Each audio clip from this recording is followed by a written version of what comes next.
தென்காசி மாவட்டம் புளியரி சோதனைச் சாவடியில் கனிம வளங்களை ஏற்றிச் செல்லும் கனரக வாகனங்களாலும் ஐயப்பன் கோயிலுக்கு செல்லும் வாகனங்களாலும் இருபுறமும் சுமார் 5 கிலோமீட்டர் தூரத்திற்கு போக்குவரத்து நெரிசல் ஏற்பட்டுள்ளது.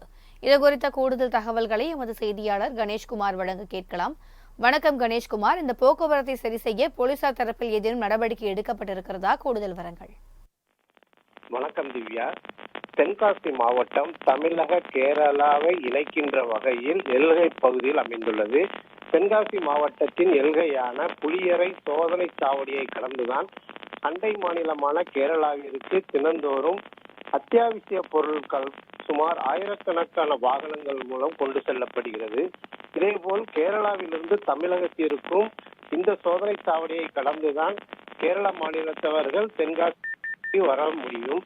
இந்த நிலையில் இன்று காலை புளியரை சோதனை சாவடியை கடந்து செல்வதற்காக சுமார் 500க்கும் மேற்பட்ட கனரக லாரிகளில் கனிம வளங்கள் கொண்டு செல்லப்படுவதற்காக சாலையோரமாக நீண்ட வரிசையில் நிறுத்தி வைக்கப்பட்டிருந்தது.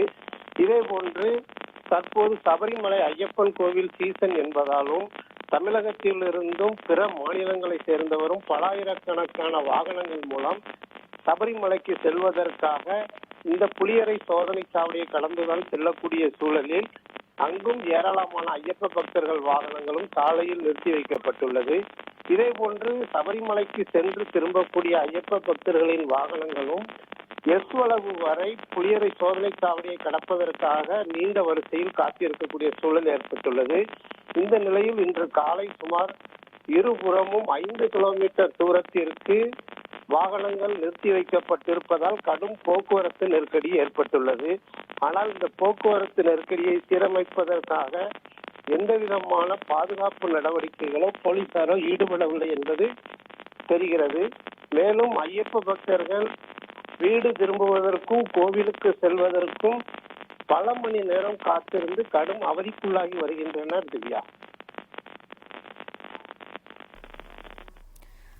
கூடுதல் விவரங்களுக்கு நன்றி.